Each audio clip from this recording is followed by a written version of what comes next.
JL के media देखने वाले सभी दर्शकों को आदाब, नमस्कार। मैं हूं हरबंस नागोके। आप सभी का खैर मकदम करता हूं, वेलकम करता हूं। और सीधा इस लाइव में स्ट्रीम यार्ड के माध्यम से हम वादी कश्मीर में पहुंचेंगे और कश्मीर में बनी हुई जो स्थिति है, खासकर कल कुछ ऐसी खबरें आई हैं, बहुत से मीडिया ने अपने अपने ढंग से लिखा है, मगर सच्चाई वही जानते हैं जो ग्राउंड में है और जो वहां बैठे हुए हैं।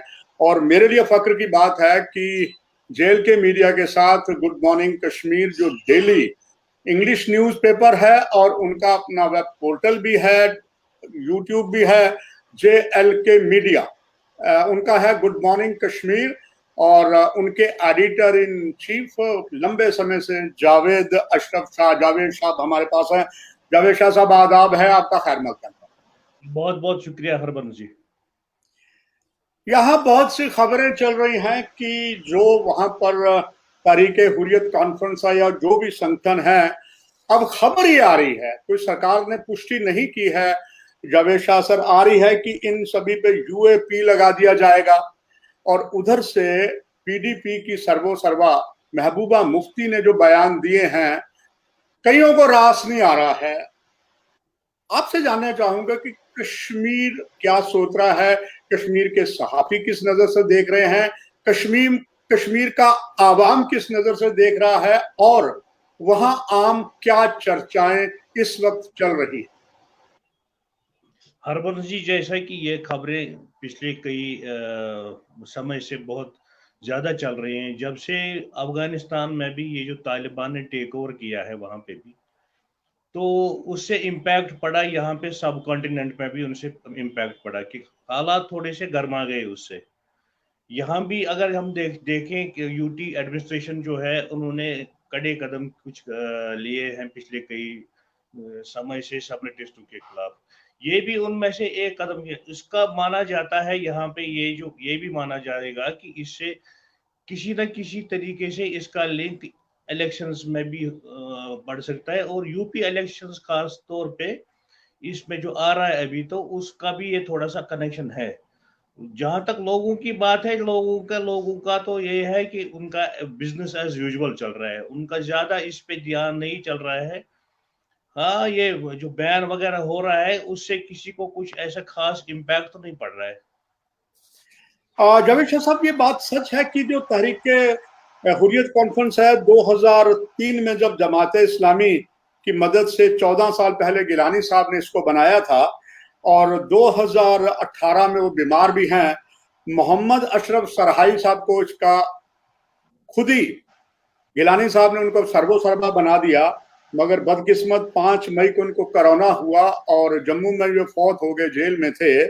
और इसके बाद गिलानी साहब के लिए खबरें आ रही हैं कि वो तो 1 साल से बेड पर हैं, वो तो नमाज भी अदा नहीं कर सकते हैं। और अभी कुछ अखबारों में अभी अभी खबर आई है कि उन्होंने वहां जो बोर्ड लगा था तहरीक हुर्रियत का अपने घर के बाहर, वो हटा दिया है। और ये असली सच्चाई क्या है? क्या सचमुच गिलानी साहब बीमार हैं या कुछ उसमें अलग बात है?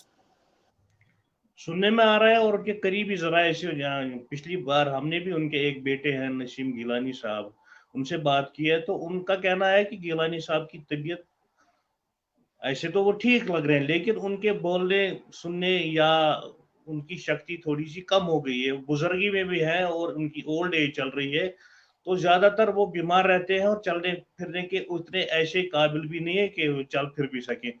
वो तो बिल्कुल आप मान लीजिए कि वो बेड पे ही होते हैं अपनी बीमारी की तरफ वजह से।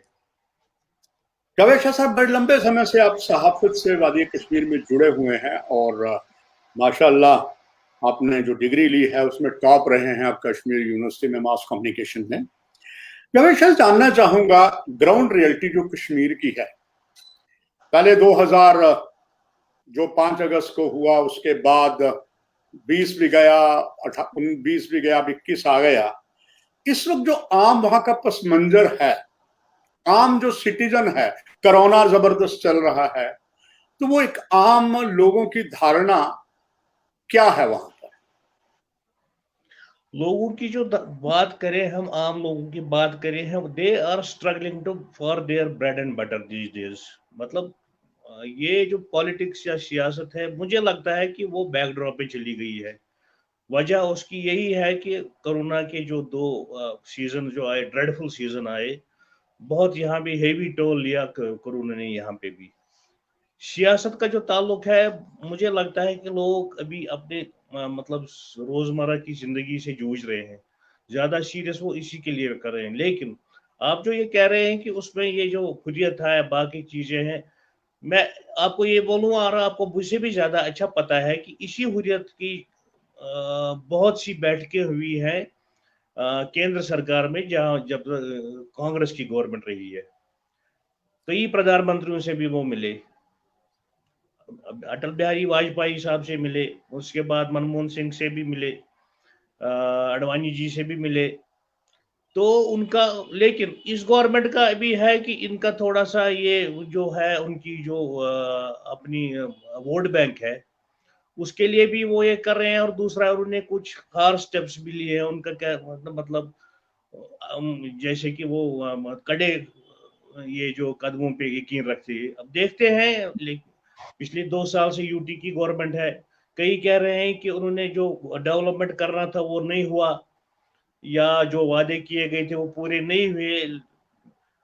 तो गवर्नमेंट का ये कहना है कि ऐसा हुआ, हमने ये अचीवमेंट की वगैरह वगैरह, मतलब ये तो चल रहा है। लोग, मुझे लग रहा है कि अभी इंडिफरेंट है, अभी मतलब दूसरे मसलों में उलझे, कोरोना से जूझ रहे हैं, बाकी बाकी चीज जूझ रही हैं, या उनको यही है कि बेसिक फैसिलिटीज उनको जब तक मिलेंगी तो वो तब तक वो उनका ठीक ही है। तो शाह साहब, कल रात तक ये खबर थी, जब ये हुर्रियत की बात थोड़ी सी निकली कि हो सकता है हुर्रियत के जो वहां पर ऑर्गेनाइजेशन अलग अलग हैं उन पर यूएपी लगा सकते हैं, और हालांकि सरकारी को पुष्टि नहीं हुई है, मगर तभी खबर आई कि गुपकार अलायंस भी को बैठक करने जा रहा है। तो आपसे जानना चाहूंगा सभी दर्शकों के लिए, क्या ये बैठक होने वाली है या होगी, और आपका जो एक जर्नलिज्म तजर्बा है वो क्या क्या है? ये जो गुपकार अलायंस का हो, उन्होंने कहा है कि कल हम ट्यूसडे को मिल रहे हैं। मुझे लगता है कि वो मिलेंगे और चर्चा करेंगे। उनको भी अपना जो उनको लगता है कि अपना जो वोट बैंक है, या उनकी जो अपने सपोर्टर्स हैं, उनके लिए भी कुछ ना कुछ उनको बोलना पड़ेगा, मतलब टाइम टू टाइम। तो ऐसा नहीं छोड़ा जा सकता, क्योंकि वो लगता है कि जब यहाँ पे इलेक्शन हो तो वो भी तो स्टेक होल्डर है, तब तक वो अपनी स्पेस छोड़ेंगे नहीं। महबूबा जी थोड़ी सी एग्रेसिव हो रही है, क्योंकि उनको लगता है कि मुझे थोड़ी सी पैसे भी कम मिल रही है। तो ऐसा भी हो सकता है वो उसके लिए बार्गेनिंग पावर के लिए कर रही हो, या दूसरा कुछ। तो ये सारा मतलब पॉलिटिक्स पॉलिटिक्स और पॉलिटिक्स सभी कुछ ऐसा मतलब चल रहा है। रवि शाह साहब, जब पीटीपी में जो बैकबोन मानने वाले साहब थे, उन्होंने अपनी नई पार्टी, बुखारी साहब ने जम्मू कश्मीर अपनी पार्टी बना ली, और अक्सर चर्चा यहाँ जम्मू में तो बहुत थी कि वो एक बीजेपी 2 पार्टी है, वो बीजेपी की मतलब अगली पार्टी एक और है। शायद कश्मीर में भी कुछ ऐसा चला, मगर जिस तरीके से डीडीसी के चुनाव में उन्होंने अपनी एक राजनीतिक बिसात बिठाई और उन्हें काफी सफलता मिली, और यहाँ जम्मू में तो जावेद साहब वो काफी सक्रिय हैं। शायद ही कोई दिन ऐसा जाता हो जिस दिन उनके बयान ना आते हो, और काफी बड़ी उनको गांधीनगर अस्पताल है, आप यहाँ तो दौरा करते ही हैं, उनके पास ही काफी बड़ी जो ए ब्लॉक की कोठी उन्हें मिली हुई है, वहां पर उनका ऑफिस है। मगर पहली बार उनके एक वर्कर नेता को साउथ कश्मीर में मारा गया है। क्या अब इनकी पार्टी भी बंदूकधारियों के निशाने पर है? हरबंस जी, आप एक बहुत ही वरिष्ठ पत्रकार हैं, जम्मू के सीनियर मोस्ट जिनको कहा जाएगा। आपको हमसे ज्यादा पता है कि ये जो कहते हैं कि मतलब कोई भी किसी को मजाक भी करना, ये बोलते हैं कि जनता जो है, जनता सब जानती है। इनका आपने सारा तो कुछ पता है। रोटी हम रोटी हमेशा आपने तो रोटी फिल्म का गाना याद करा दिया, पब्लिक है सब जानती है जी। ये जो पब्लिक है ये सब जानती है, जी। सबको सब कुछ पता है सर। दूसरा ये है कि उनका ये अभी जो है, इनका मैनिफेस्टो जो है, बाकी बाकी चीजें वो हुर्रियत से या नेशनल कॉन्फ्रेंस से या पीडीपी से हट के है। तो उनको माना जाता है वो करीबी करीबी उनका मोर और लेस ये जो एजेंडा है या मैनिफेस्टो है बीजेपी के करीब है। तो लोग भी बहुत सियाने हैं, उनको पता है, मतलब एक बिजनेसमैन जब पॉलिटिक्स में आता है तो उसकी प्रायोरिटीज भी वैसी होती हैं। जावेद साहब, मैं जम्मू की बात करता हूँ। पहले जो है महाराजा के समय से एक बना हुआ था कि रियासत में दो राजधानियां थी, विंटर और समर कैपिटल। एक बार वहां चलती थी, एक बार यहाँ चलती थी, बड़ा खुशामदेद होता था। और जहां तक जम्मू की मुझे बात है तो यहाँ कश्मीरियत बहुत नजर आती थी। सर्दियां हो, फिरन वाले साथी हमारे किसी भी समुदाय के हों, यानी कि ट्रेडिशनल जो फिरन है वो हिजाब ये सारा था यहाँ पर। और दुकानदार बहुत खुश रहते थे। उनकी हिंदी की मैं बात, अब बाँछें खिली थी, मतलब they feel very very proud, happy कि अब हमारा बिजनेस बढ़ेगा, कंप्लीटली बढ़ेगा।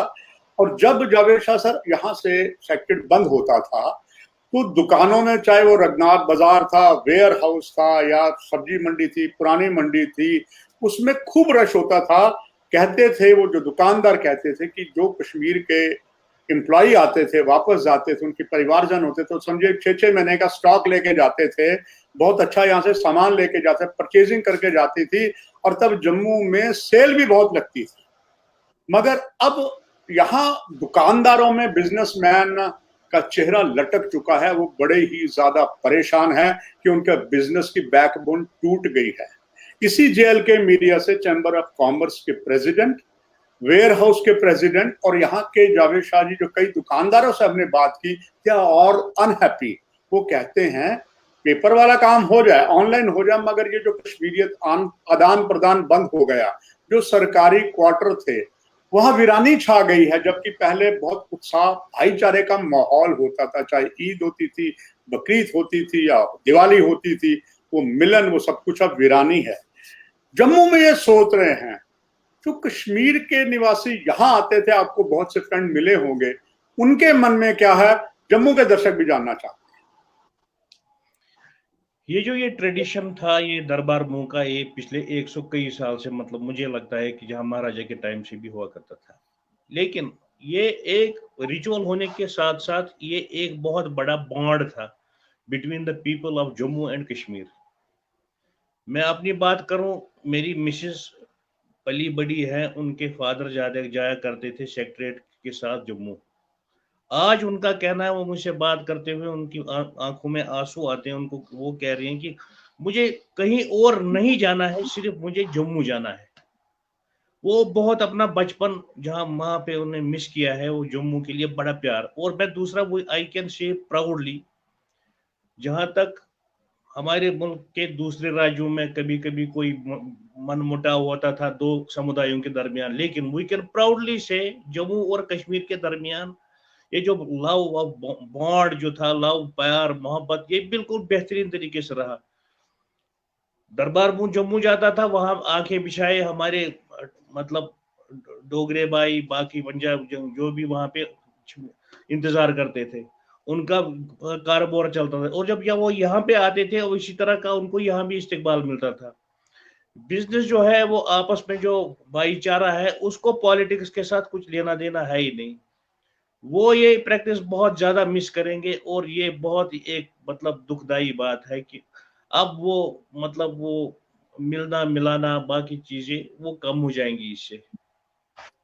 जावेद साहब, आखिर में आपको शुक्रिया अदा करने से पहले दर्शकों के लिए ये जानना चाहूंगा, एक सीनियर सहाफी और editor in chief good morning Kashmir और उसी के वेब पोर्टल के, क्या आपको लगता है कि कहीं जाने अनजाने में सरकार ने कुछ ऐसे कदम उठा लिए हैं, उन्हें बैकफुट पे आना पड़ेगा और कश्मीरियत को जिंदा रखना पड़ेगा, और ताकि सारे सौहार्दपूर्वक माहौल रहे?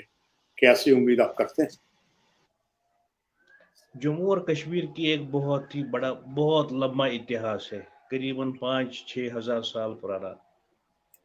यहाँ पे इंसानियत पहले थी, शराफत पहले थी, जो आपस में वो शर्म हया का माहौल था, एक दूसरे की रेस्पेक्ट थी, उसमें जरूर कुछ ना कुछ ये आया है। सरकार को चाहिए कि कुछ ऐसे इकदाम करें कि जिससे दूरियां जो किसी वजह से बढ़ी हैं या बढ़ने जा रही हैं, उसको कम करके आपस में फिर से मेल जोल का माहौल करना चाहिए। तबेशा बस सर, यही।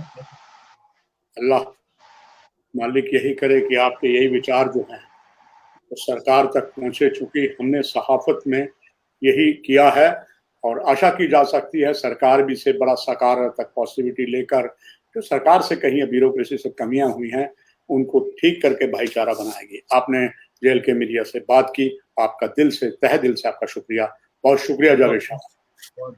ये थे जम्मू कश्मीर और कश्मीर घाटी के जाने माने एडिटर इन चीफ जिन्होंने गुड मॉर्निंग कश्मीर के सच्चाई को सामने लाया और हमने आप तक पहुंचाया। बस इस कार्यक्रम की यही समाप्ति है।